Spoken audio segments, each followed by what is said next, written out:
She's out. Oh God. She sounds great. What a beautiful baby.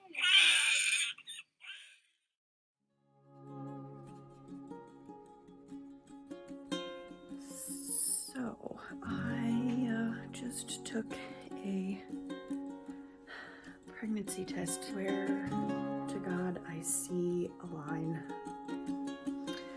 Okay, so I decided I totally forgot that I had a digital first response left from last time. My heart is beating so fast right now. It's been 4 minutes, so I think it's time to look. Okay, 1, 2, 3. Oh my God! It says yes. Oh my God!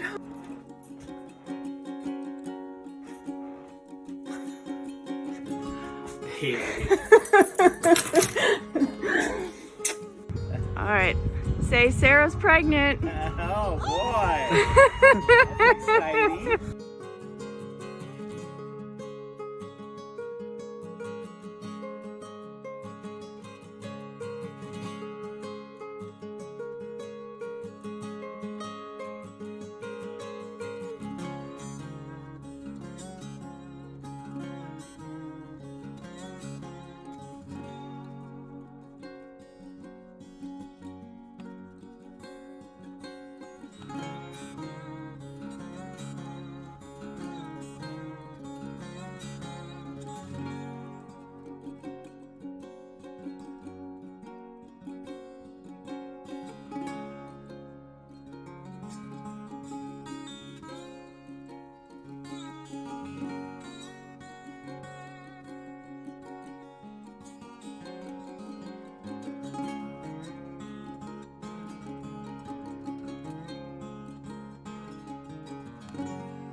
Hello YouTube, welcome back to my channel. Today's video is going to be Miss Ivory Evelyn's birth story. I am going to do my best to remember everything. I do have some notes to reference because I have actually written out her birth story. Yeah, so she is almost a month old right now, which is crazy how fast the time has gone by, and we'll see if she stays asleep while I film this, but she is very calm at the moment. So let's see. When I was 38 weeks and 4 days, I started having some signs of labor. I was having mostly period-like cramps, but they weren't super intense. And the last exam that I'd had, my midwife told me that her head was pretty far down, so that was a good sign. I should actually preface this. I could have mentioned this in my last pregnancy update video, because at that point when I filmed that, we did know this, but it was a bit of a crazy story, so I figured I would just save it for her birth story video. So when I went in for my 36-week appointment to the birth center that we had been going to, my blood pressure was slightly elevated. Now, it had been slightly elevated for most of my pregnancy. That is common. Pregnancy tends to make your blood pressure just a little bit higher than it's, what your normal blood pressure is anyways. And when I was taking it at home, it was fine. And I do have the white coat syndrome. I had talked to them about it, and throughout the entire pregnancy, they were fine with that, and that I was taking it at home and that it was normal at home. But for some reason, this time they had an issue with it. So they ended up sending me across the street to the hospital, to the triage area for labor and delivery, and had me be monitored for a longer period of time for my blood pressure, and so that they could get kind of like a better idea of my blood pressure, because it would be a longer period of time, so they could, see like what the average was. And also I could have a chance to not be, to not have the white coat syndrome be as much of an issue, because I could be, in a room by myself. I mean, my husband was there, but no nurse or doctor or anything, or midwife standing there waiting to see the result, which for me is what causes the anxiety, and therefore the higher reading. So we did that and everything was fine. They also did labs to test for preeclampsia. All of the labs came back normal. They monitored her for, I think it was about 20 minutes, and everything looked fine with her too. So I thought, okay, great, so we're good. But no, then I got a phone call from the midwife just a little later, like on our way home, and she said that she was glad that everything looked great, but that they wanted me to go in one more time and have the same thing done again, just to be sure. And then she said, oh, and by the way, if the numbers don't come back where we want to see them, you can't birth with us anymore. So basically, I was gonna have to go back in knowing that all of my birth plans hinged on this one appointment. So that caused a lot of anxiety. The plan was to go back in the next day. I didn't sleep well that night because of all that, so that affected my blood pressure. And then also just knowing, like, in my head that the pressure was on to have good numbers. So of course, when we went in the next day, the first reading was higher. Still not like dangerously high. I don't remember quite what it was, but I know it was higher. And then they started to slowly trend down because, I knew we were going to be there for a while, and that, I was going to have the chance for them to come down, but also was like seeing that first number being high, like it took a little bit longer for the numbers to come back down, but they were starting to trend downward. And you can't fake low blood pressure or normal blood pressure. Like, you can't fake out the machine. So obviously, it was my anxiety starting to come back down.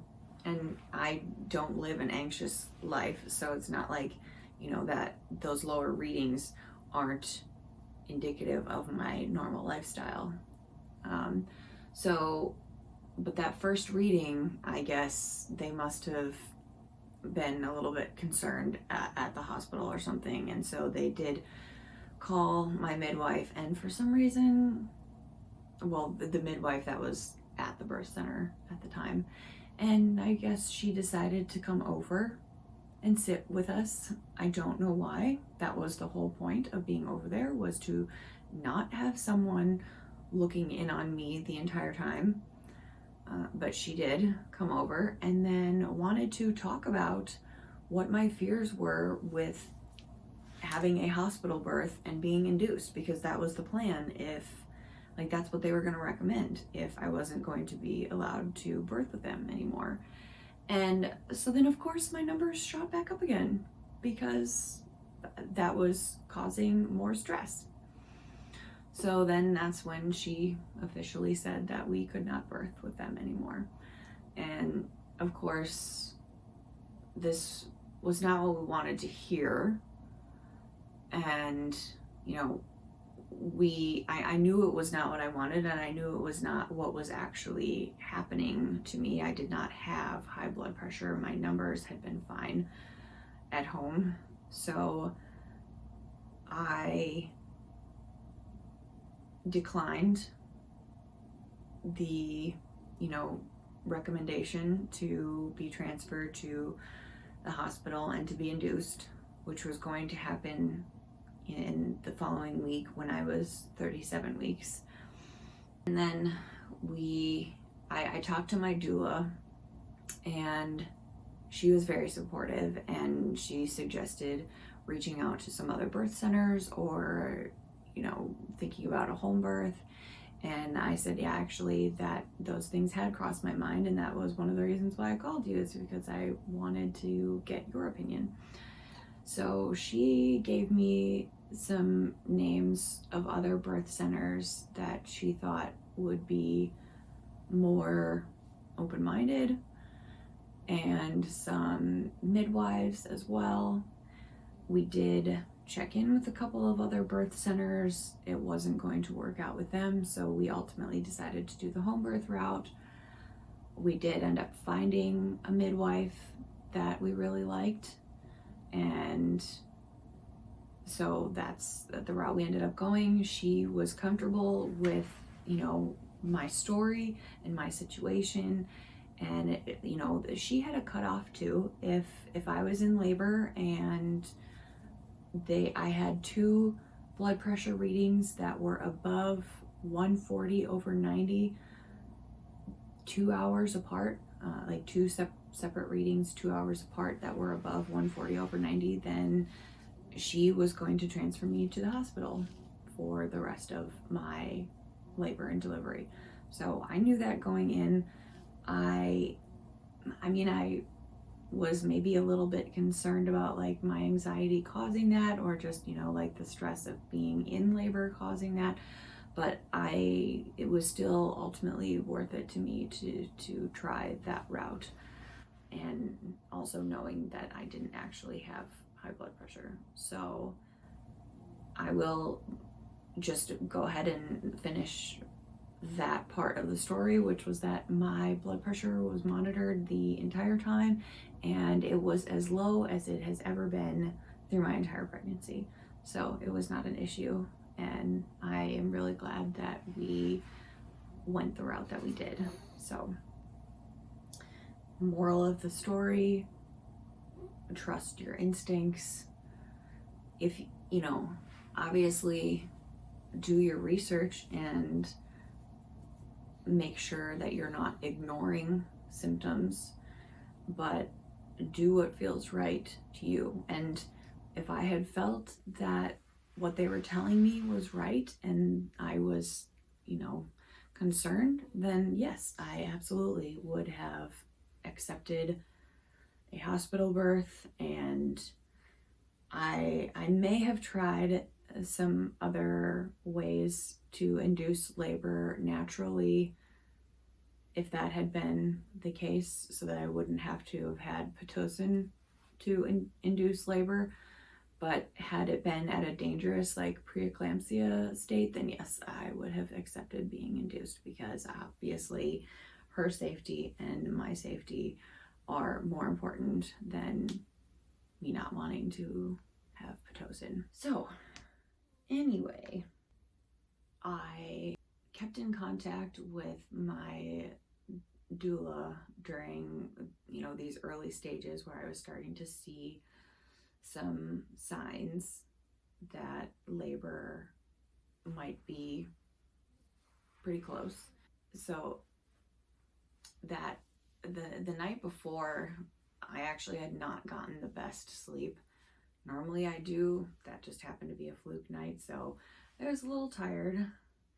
And then that night, after, like the night that I was 36 weeks or 38 weeks, 4 days,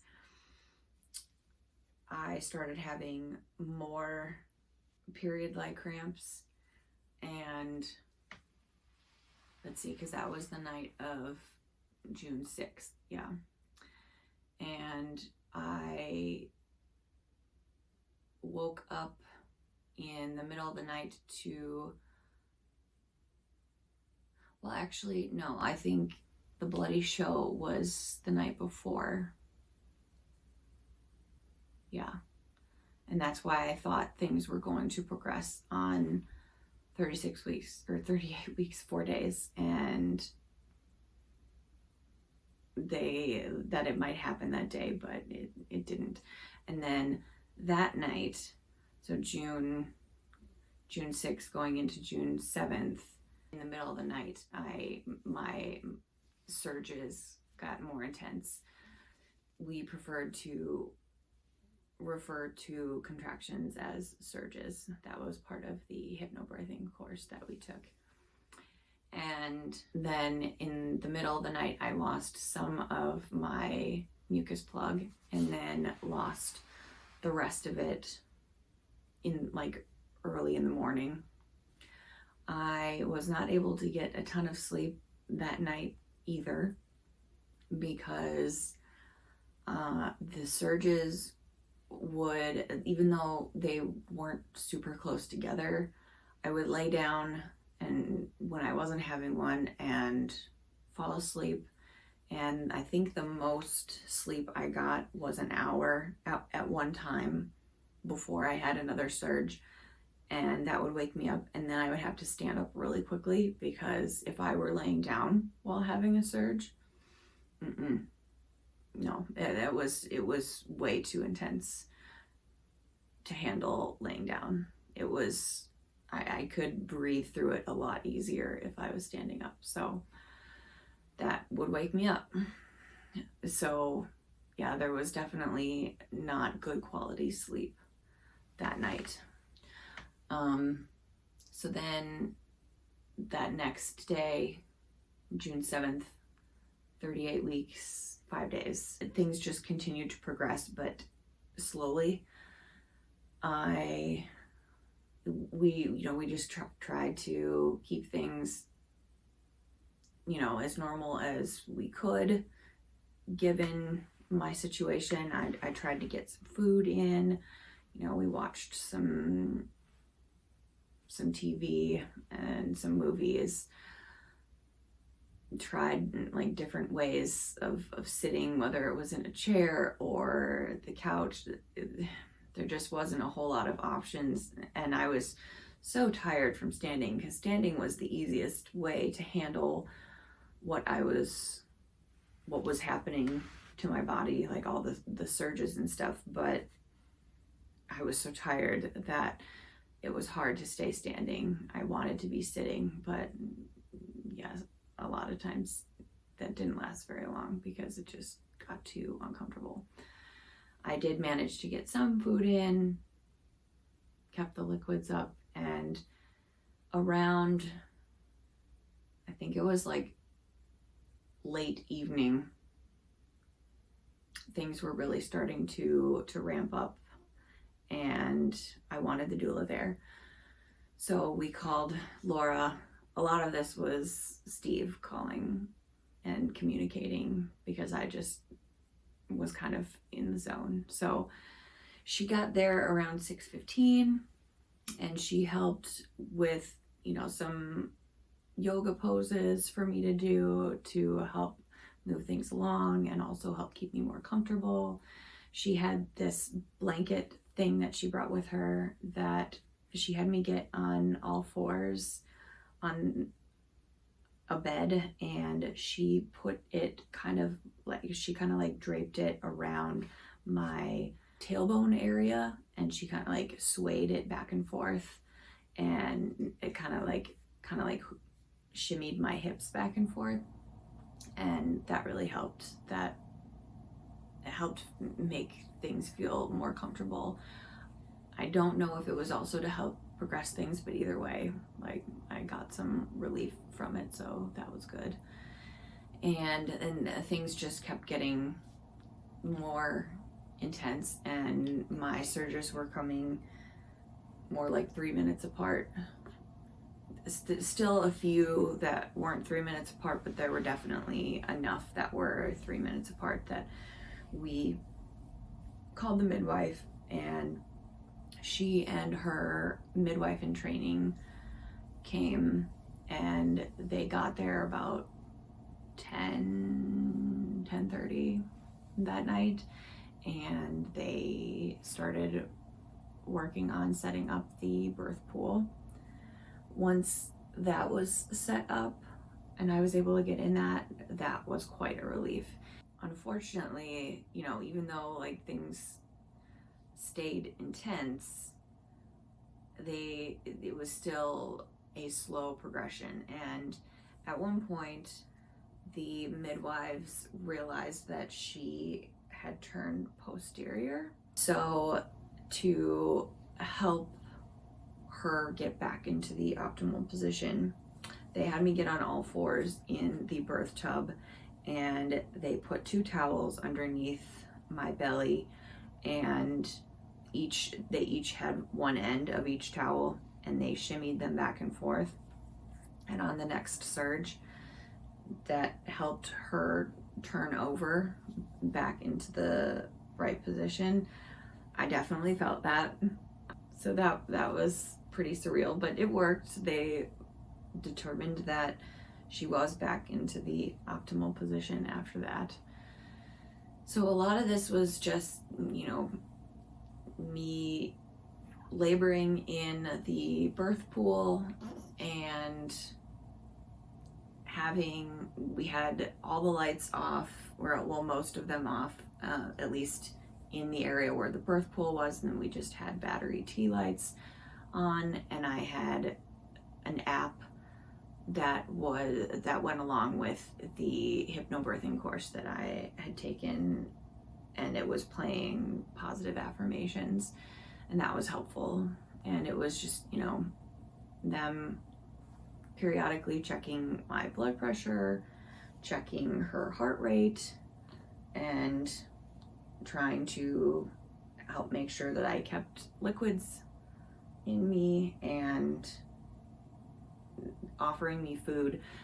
It was hard for me to eat food. My body just didn't want it. What I could manage to somehow like trick my body into accepting was things that were super soft. So applesauce packets, like the little pouches, or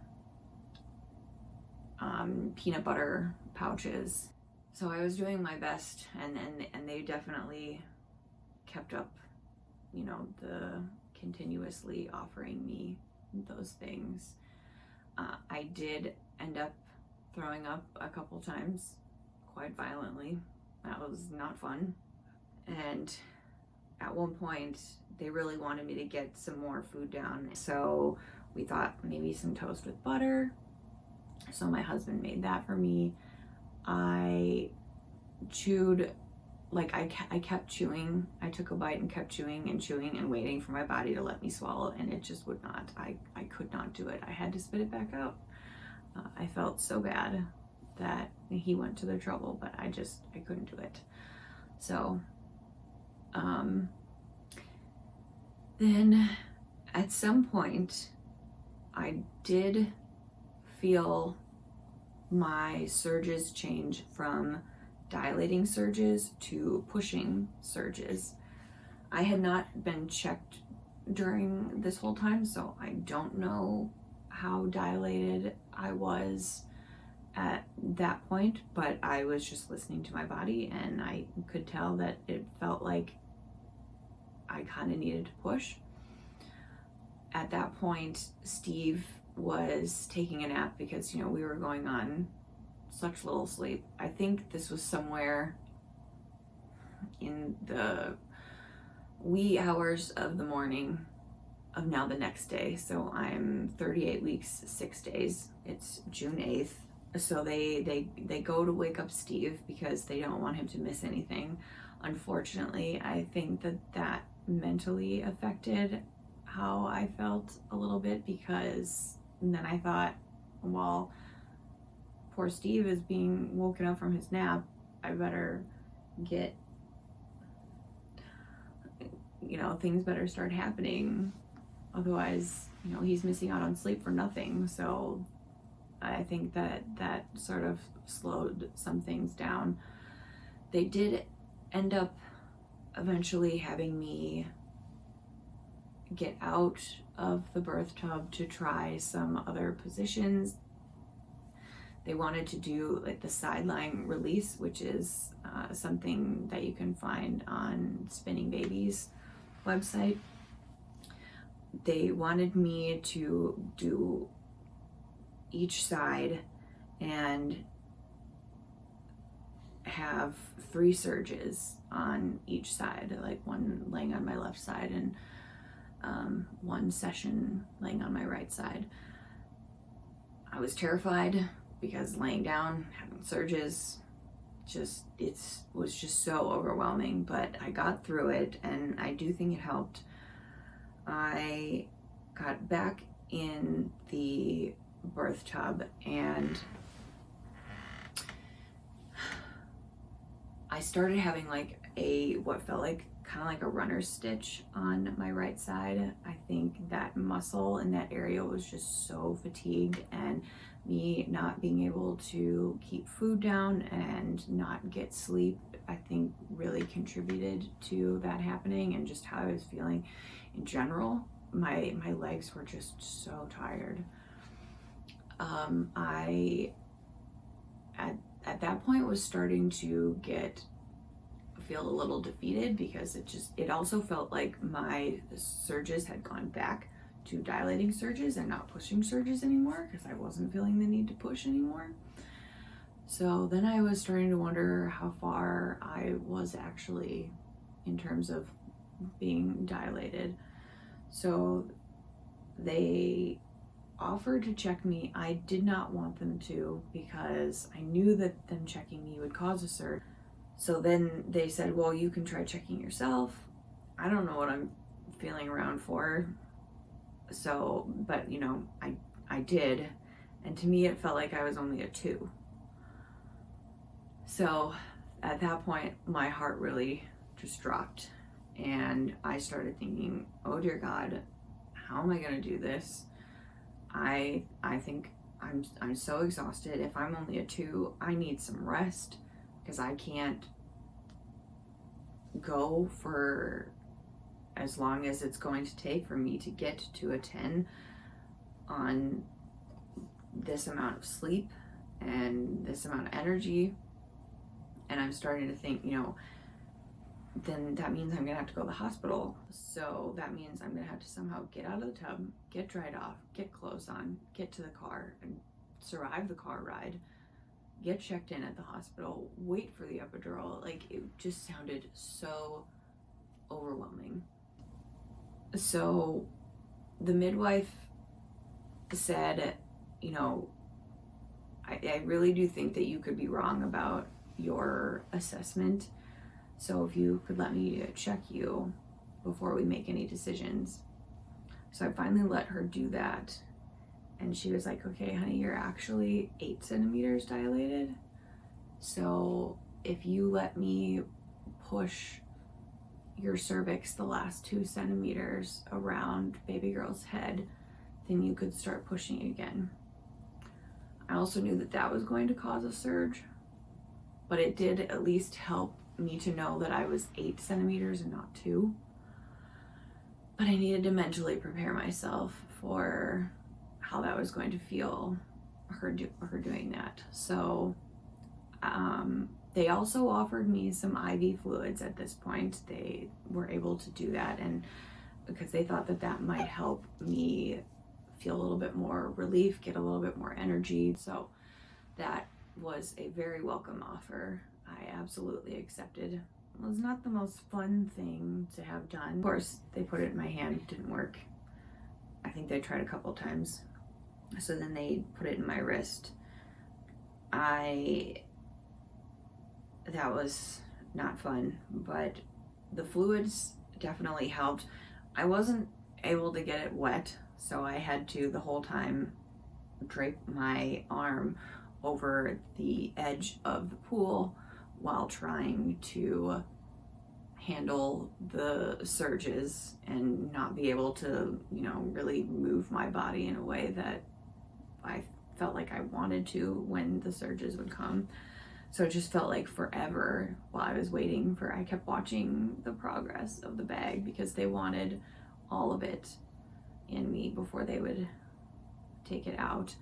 And then of course they wanted to leave just like the thing itself in so that if they needed to give me more fluids later, then they wouldn't have to poke me again. Well, I didn't like that, but I was at least allowed to get it wet. It was preferable that I didn't have it underwater, but it wasn't that big of a deal if I did. So I just accepted it. So labored for just a little bit more in the pool, and it was starting to cool off. So I decided I think a shower would help. So I got out and got in the shower, and I just first let the hot water wash over me and comfort me through the surges. And then I just sort of gathered my mental strength and told myself, I have very limited options here. It's either I figure out a way to get through this and do it here, or I figure out a way to accept having to go to the hospital and somehow get through, drying off, getting clothes on, blah, blah, blah. So I checked myself again, and what I felt was my water. It definitely felt like it was my water sticking out. So I think what had happened is that, because I'm pretty sure my water broke in the birth pool at some point. I kind of felt something that felt like my water breaking. I didn't mention it at the time that it happened because I was, like I said, in my own world.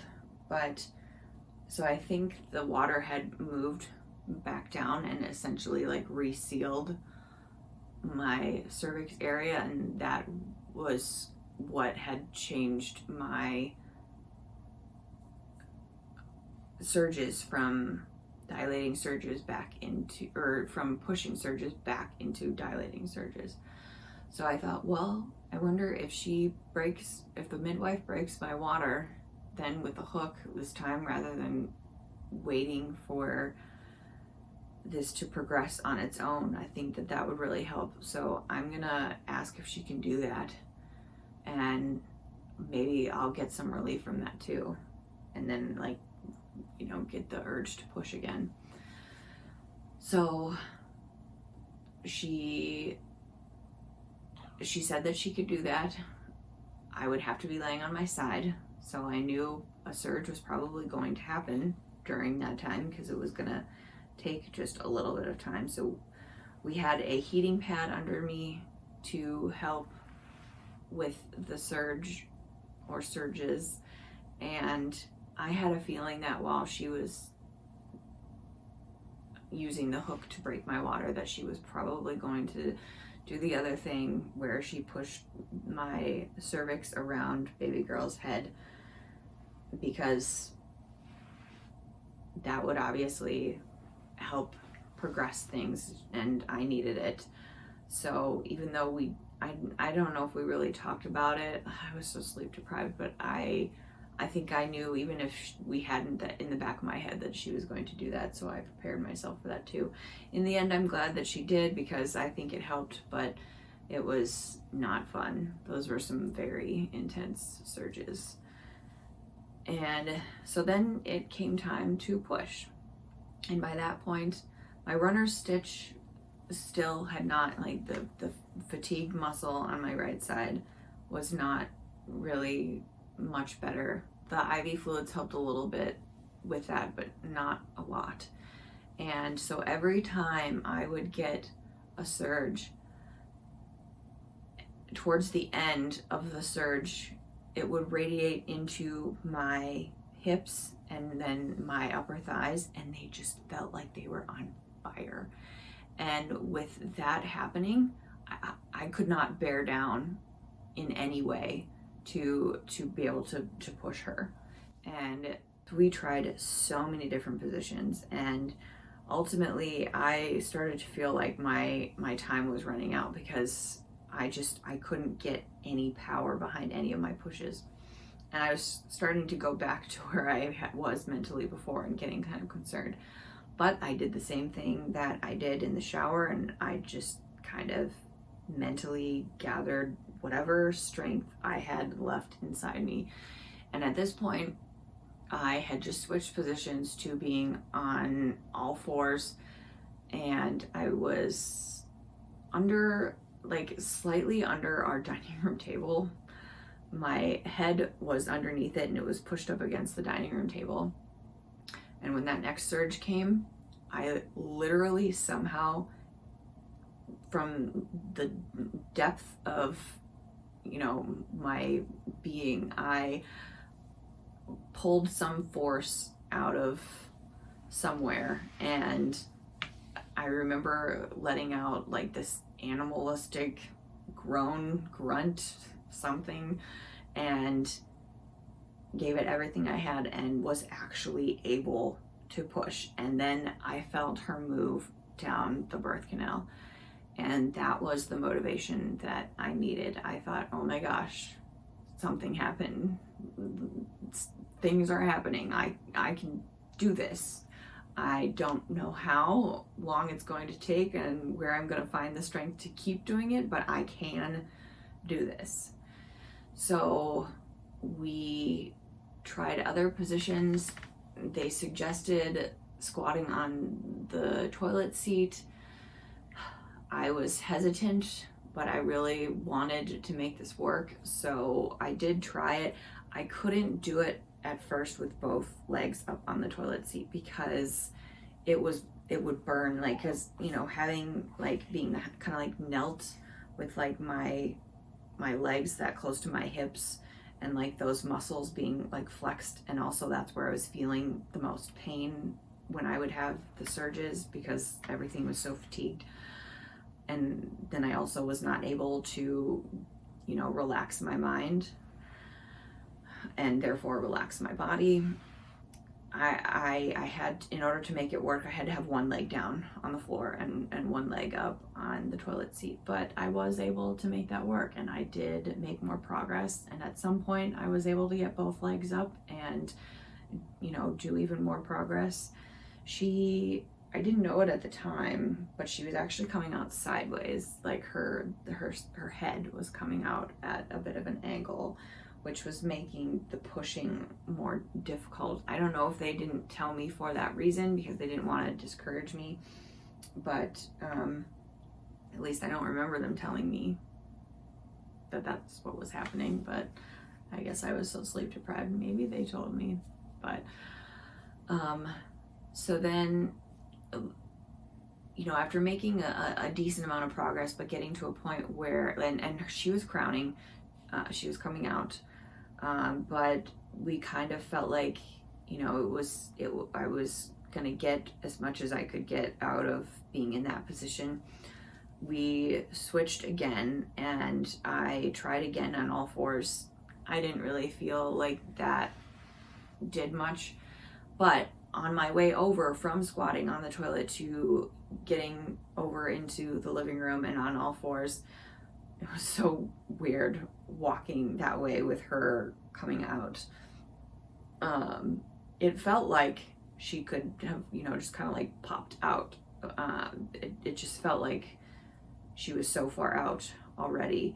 And so I kind of thought that standing would be the best way. So I said, I kind of want to try pushing while standing. So I stood in the doorway between our hallway and the dining room, and I was facing the dining room, and with the next surge I did my usual 3 pushes, because they would have me do like 2 to 3 pushes with each surge, like back to back, one right after the other. And with that third push, out she came. And the midwife in training, Sam, was right behind me, and she was ready, and she was knelt down, and she caught her, and my husband was standing right in front of me, and he started saying, oh God, she's here, she's here. And he told me later that he just kept thinking the whole time, please cry, please cry, please cry. And of course she did, pretty much immediately. And so they gave her to both my husband and I. She was still attached to the placenta, of course, which was still inside me, and so it was hard for me to hold her by myself. So Steve had her mostly, but then I also had my arms underneath her, and so we were both just kind of holding her together. The midwives noticed that I had lost just a little bit extra blood, so just to be on the safe side, they did decide to give me a shot of Pitocin in my thigh. I was still standing when they did that, so my thigh was flexed when they did that. That kind of hurt. But you know, it only lasted a few seconds. And then I birthed the placenta. It did not take very long for it to come out.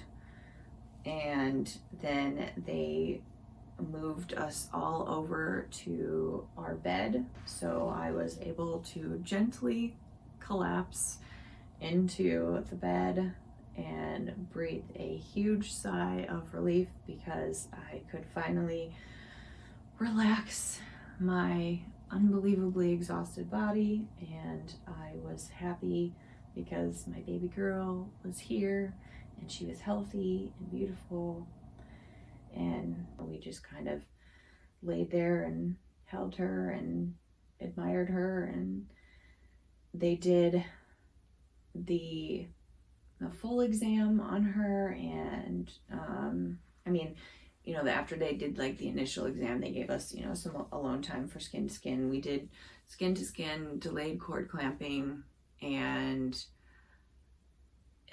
within like the first like hour or so, a little bit of breastfeeding. That did require some help from the midwives.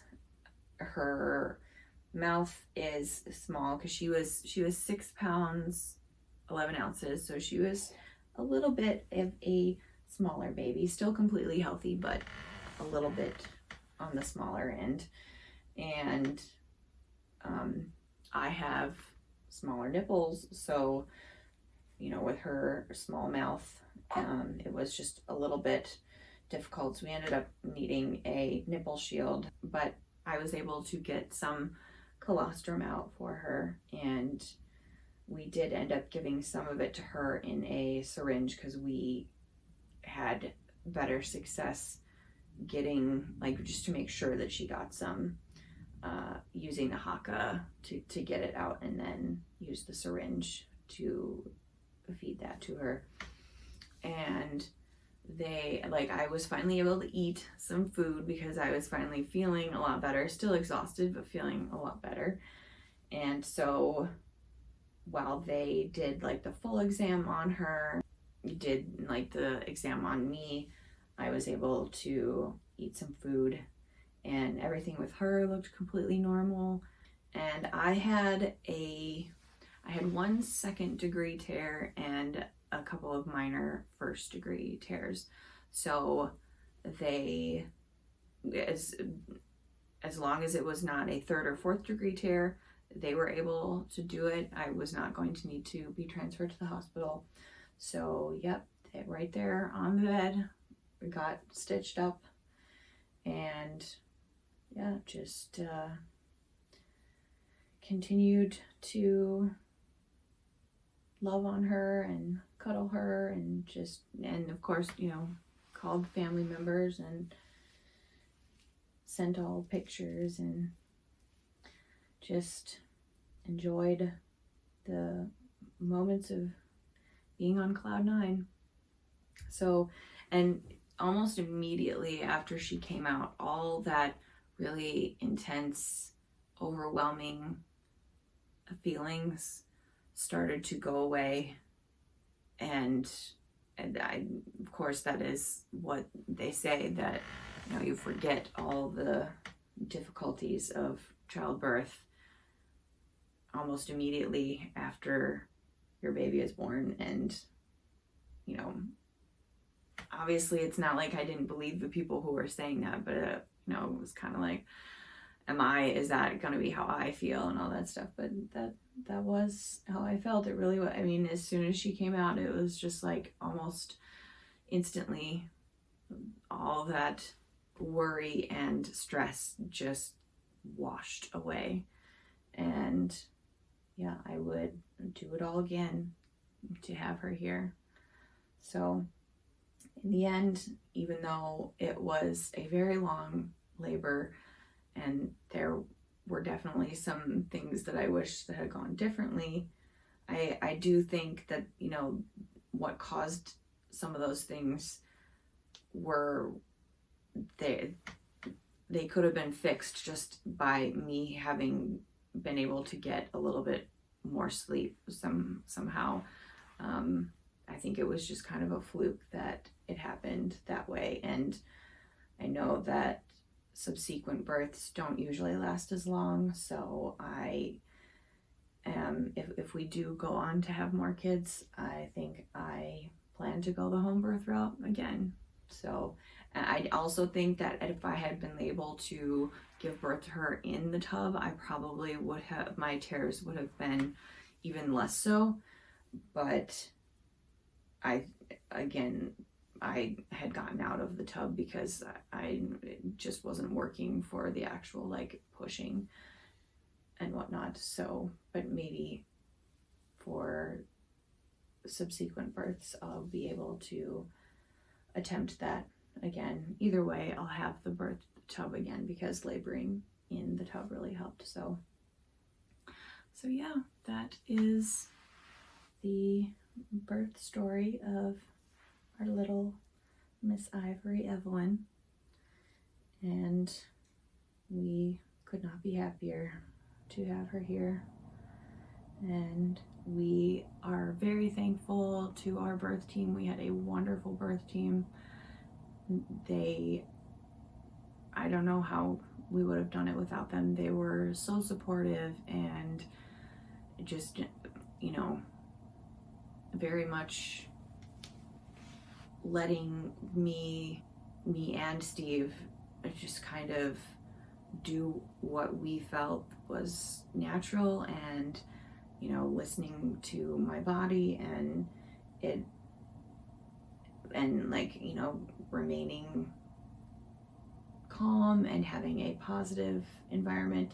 That was just a very helpful experience and supportive team overall. So yeah, even though there were parts that were very difficult, I would still call my experience a positive birth experience.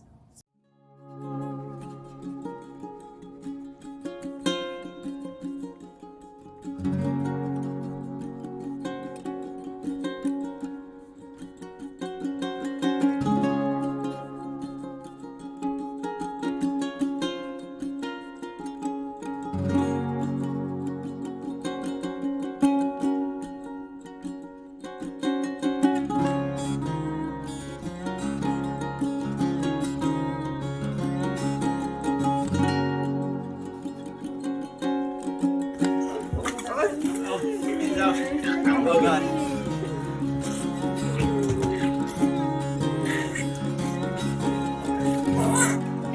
This sounds great. You want to reach down and pick up your baby?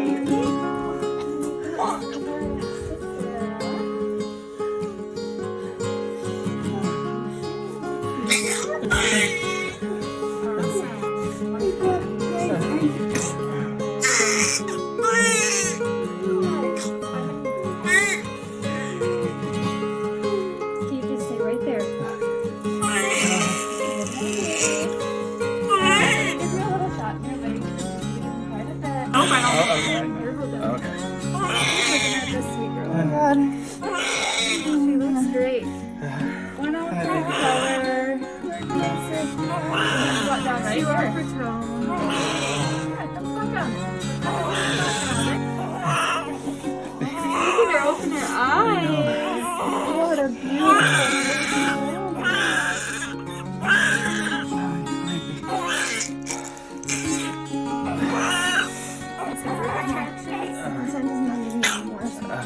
She's okay. She's so it still falls on her belly button.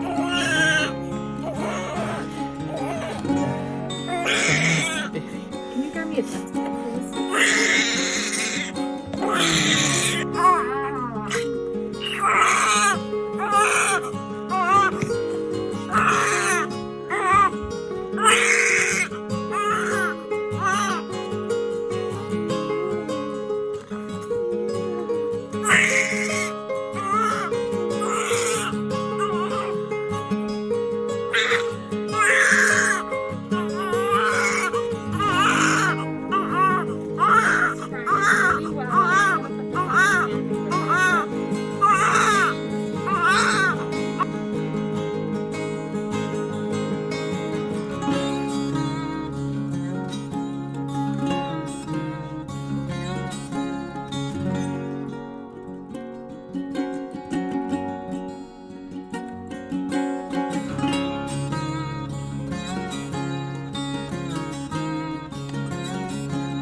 So that is our story. If you like this video, give it a thumbs up. And don't forget to subscribe. If you have any questions or, fun or interesting, unique stories about your birth or someone you know, leave them below. And I will see you guys in the next video.